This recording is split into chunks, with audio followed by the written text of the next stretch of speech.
इतना दुर्दांत अपराध किया इन लोगों ने, हमारे निहत्थे लोगों को, पर्यटकों को गोली मार दिया। ये हमारे इंटेलिजेंस फेलियर था।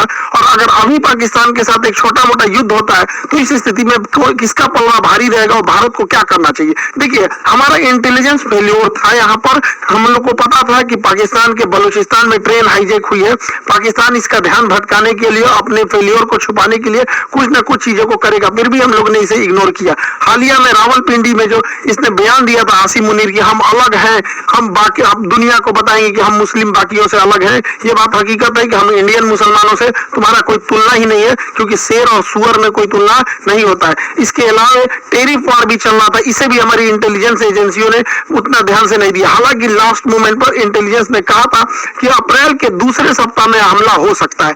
अप्रैल के जब दूसरे सप्ताह में हमला की इतनी सटीक जानकारी थी, फिर भी जब यहाँ पे पर्यटक थे, यहाँ पर इस बसरान घाटी में, यहाँ पर एक भी हॉस्पिटल नहीं, कोई मिलिट्री थी यहाँ पर, इसके अलावा चलाने आता नहीं है। और ये पूरी घाटी खाली थी, कहीं छुपने का भी जगह नहीं था, वहां आराम से गोली मार दिया गया। कुछ लोगों की तो मृत्यु केवल ब्लड लॉस की वजह से हो गई, क्योंकि एम्बुलेंस भी 1.5 घंटा बाद आई थी। तो वहां जब इतने बड़े पर्यटकों का स्थल था, इतने हजारों की संख्या में पर्यटक थे, तो सरकार क्या कर रही थी? आखिर इतना इंटेलिजेंस मिलने के बाद भी अगर ये आपका भी फेल्योर है, तो सरकार कितने लोगों को सस्पेंड की? हालांकि गवर्नमेंट कई बार क्या होता है, ऐसे लोगों में सस्पेंड नहीं करती, क्योंकि गवर्नमेंट का गलती उजागर हो जाती है। लेकिन आपका गलती उजागर ना हो, इसके लिए आप किसी को सस्पेंड नहीं कीजिएगा, तो आगे फिर ऐसी घटनाएं होंगी यहाँ पर, और इस घटनाओं को ये सब फिर से दोहराएंगे सब।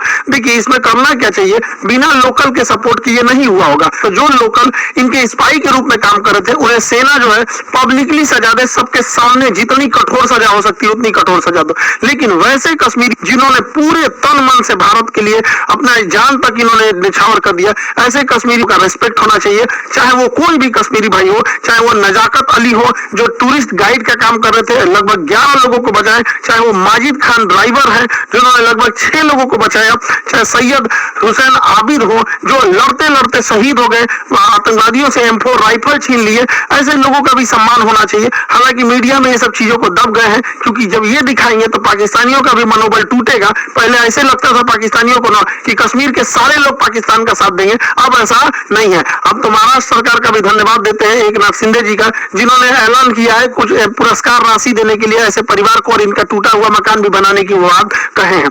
देखिए, इस बार का मामला थोड़ा अलग था। जब ये हमला हो रहा था तो इससे काफी दूर श्रीनगर है, इससे काफी दूर श्रीनगर का लाल चौक का एरिया हमेशा चहल पहल रहा था, लेकिन वो एक हफ्ते तक श्रीनगर की सड़क शटर डाउन रहा, ये दिखाने के लिए कि ये लोग इस घटना में शहीद हुए लोगों की श्रद्धांजलि दे रहे हैं। और जमा मस्जिद के इमाम ने भी पूरे खून के मन से भी कहा था कि इस तरह की किसी भी घटना को पाकिस्तान अगर अंजाम देता है तो ये सब चीजों को कभी एक्सेप्ट नहीं किया जाएगा। तो इस बार भारत में इस चीजों को एकता देखने को मिली है। लेकिन जो लोग इसमें शहीद हुए हैं, चाहे वो पर्यटक हैं, चाहे जो वहां के लोकल लोग हैं, उनको भी गवर्नमेंट को सोचना पड़ेगा। तो इनको भी कश्मीर के एरिया में कुछ बागान होंगे, जैसे ड्राई फ्रूट के बागान हो सकते हैं, केसर के हो सकते हैं, या फिर सेब के हो सकते हैं, तो गवर्नमेंट इन्हें अलॉट कर सकती है, या गवर्नमेंट इन्हें पुरस्कार दे सकती है, जिससे कि बाकी के लोग प्रेरित हो गए। कोई डीएम एसपी क्यों बनना चाहता है? क्योंकि देखता है कि समाज में उसकी इज्जत है। तो ऐसे लोग जो इस तरह से, जो पहाड़ पे चला नहीं जाता, अपने पीठ पे लेकर बच्चे को लेकर भागे हैं लोग, ऐसे लोग को जब हम समाज में पुरस्कृत देंगे तो बाकी लोगों को भी प्रेरणा मिलेगी, लोग पत्थर चलाना छोड़ के ऐसे कामों में आएंगे। सरकार को इसमें भी ध्यान देना चाहिए। और जो ये बहन को सोचिए क्या बीत रहा होगा, ऐसे शहीद हो गए जो यहाँ पर, इन लोगों को कश्मीर में ये घूमने आए थे पर्यटक बनकर, लेकिन यहाँ पर इन लोगों को एक एरिया सरकार को अलॉट कर देना चाहिए कि ये उन्हीं लोग के लिए एरिया अलॉट रहेगा, जो लोग यहाँ पे शहीद हुए उनके परिवार के लिए ये एरिया अलॉट कर दिया जाएगा। और हर साल 22 अप्रैल को हर साल बड़ी संख्या में पर्यटक फिर उसी जगह पर जाएं, और उसी घाटी पे जहां पे आतंकवादियों ने गोली चलाया था, वहां हम लोग दोबारा खड़े होकर लाखों की संख्या में तिरंगा झंडा लेकर भारत माता की गान गाएं और अपना राष्ट्र गान गाएं, और ये दिखा सके आतंकवादियों को कि तुम्हारे गोलियों से हम डरने वाले नहीं है, हमारे हौसले अभी भी बुलंद है, तुम्हारे कायराना हरकत से हम नहीं है, औकात है तो हमारी इंडियन आर्मी से लड़ लो यहाँ पर। अब हम लोग को समझना पड़ेगा कि ये आतंकवादी सब चाहते क्या है, ये आतंकवादी क्या चाहते हैं। देखिए, ये आतंकवादी अगर चाहता तो इनको गोली मार दिया, इनकी वाइफ को भी मार सकता था, लेकिन नहीं मारा। कहा कि तुम मतलब पूछा कि हिंदू हो कि मुस्लिम हो, धर्म पूछ के मारा। ये जानता था कि ये बात जब समाज में जाएगी तो ये इन आतंकवादियों का मकसद है कि भारत को इंटरनल तोड़ दिया जाए। देखिए, एक्सटर्नल लड़ाई हम लड़ सकते हैं, इंटरनल टूट जाएंगे तो बड़ा मुश्किल हो जाता है। तो जानबूझ के गोली मार दिया और इन्हें छोड़ दिया ताकि समाज में ये बात फैले, ताकि एक दूसरे से नफरत बहुत ज्यादा फैले। लेकिन उसी समाज में ये नहीं जान रहा था, जैसे आबिद जैसे लोग भी थे, उसी समाज में नजाकत अली जैसे लोग भी थे, जिन्होंने इन पर्यटकों को निकालने का काम किया। और इतनी बड़ी घटना में, जहां पर मेजॉरिटी कम्युनिटी हिंदू है भारत में, और पूछ कर कि तुम हिंदू हो कि नहीं, और गोली मारा गया, फिर भी इस समाज में, इस देश में एक भी दंगा होने नहीं दिया गया, जो बताता है कि हमारा समाज, हमारी संस्कृति, हमारे भारत और सनातन संस्कृति में जो ये जो चीजें हैं, इतना इन सबों की तरह नफरती, ये जो आतंकवादी भले हैं सब, इन सबों को तो वर्दी पहनने का भी अधिकार नहीं है। इन लोगों को बताइए, धर्म जाति पूछ के कौन हत्या करता है किसी का? तो ये यही चाहता है कि हम लोग इंटरनल डिस्प्यूट में फंस जाए। दूसरा क्या चाहता है? कोई ना कोई तो इसका मकसद होगा। दूसरा ये चाहता है कश्मीर से पर्यटक हट जाए, इसीलिए ताकि कश्मीर में बेरोजगारी बढ़ जाए, महंगाई बढ़ जाए, तो युवाओं को अपनी ओर ये खींच सकता है। लेकिन हम लोगों को आगे प्रयास करना पड़ेगा, और सरकार को भी, ताकि पर्यटन में कभी भी कमी आने नहीं दिया जाए। क्योंकि कश्मीर में जब से पर्यटन बढ़ा है, 370 हटा है, तो जो कश्मीरी को ये लोग 10,000 12,000 देके पत्थर चलवाते थे, आज वो कश्मीरी पर्यटक में कोई नाव ले जा रहा है, कोई गाइड बना हुआ है, कोई घोड़े से किसी को घुमा रहा है, कोई अपना वहां दुकान चला रहा है। ऐसे करके कोई भी कश्मीरी छोटा मोटा बिजनेस करके 25-30 हजार रुपए अपने कमा रहे हैं।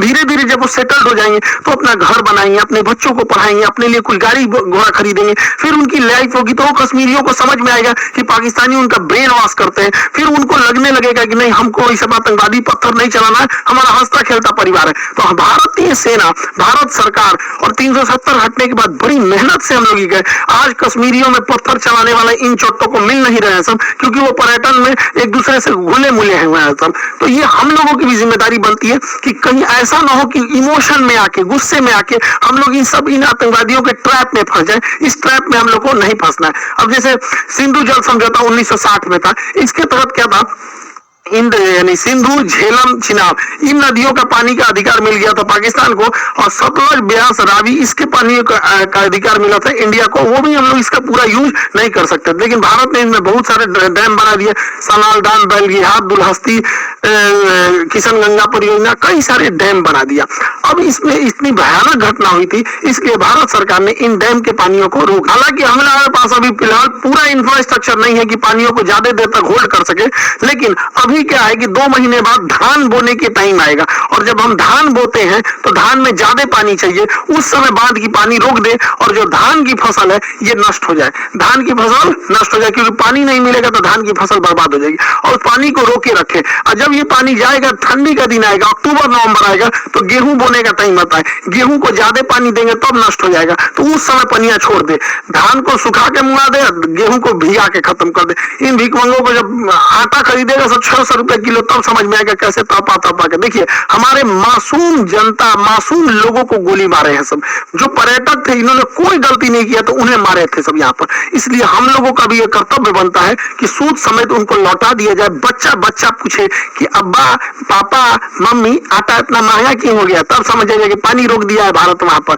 ये करना चाहिए। और यहाँ पर बांध का इंफ्रास्ट्रक्चर बना के इन बांध को रेगिस्तान में, राजस्थान के थार मरुस्थल में, इंदिरा गांधी के पैरेलल कई नहरें बना के रेगिस्तानी एरिया में भर देना चाहिए। यहाँ के रेगिस्तान में रहने वाले लोगों को पानी की बहुत किल्लत होती है, तो हम ये पानी अपने दुश्मन देश को क्यों दे, जब हमारे पास इंफ्रास्ट्रक्चर का, यहाँ हालांकि हमारे पास अभी इतना इंफ्रास्ट्रक्चर नहीं है, लेकिन ये लॉन्ग टाइम है, रेगिस्तान में हम लोग को इन पानियों को भेज देना चाहिए। और जो भी पानी जो यहाँ पाकिस्तान जा रहा है, उसको जब हम इधर डाइवर्ट करेंगे, तो इस एरिया में, पंजाब और राजस्थान की इस एरिया में जो कागज उद्योग है, लुगदी उद्योग है, कार्टून बनता है, कागज बनता है, ये सब में सबसे ज्यादा पानी की खपत होती है। 2014 यूपीएससी में क्वेश्चन पूछा था कि सबसे ज्यादा पानी की खपत किसमें होती है, कागज एवं लुगदी उद्योग, ऑप्शन बी पे लिखा हुआ था। तो इस एरिया में कागज वगैरह का उद्योग डालना चाहिए, जिसमें पानी की हैवी खपत है। वैसे एरिया में नहीं डालना चाहिए जहाँ पानी कम है। हालांकि यहाँ पर हम लोग उतना इंफ्रास्ट्रक्चर नहीं बना है, वरना इन पानियों को हम लोग दिल्ली की ओर भी मोड़ सकते हैं। वो मोड़ने के लिए जो सिस्टम आता है, उसे एक्वाडक्ट कहते हैं।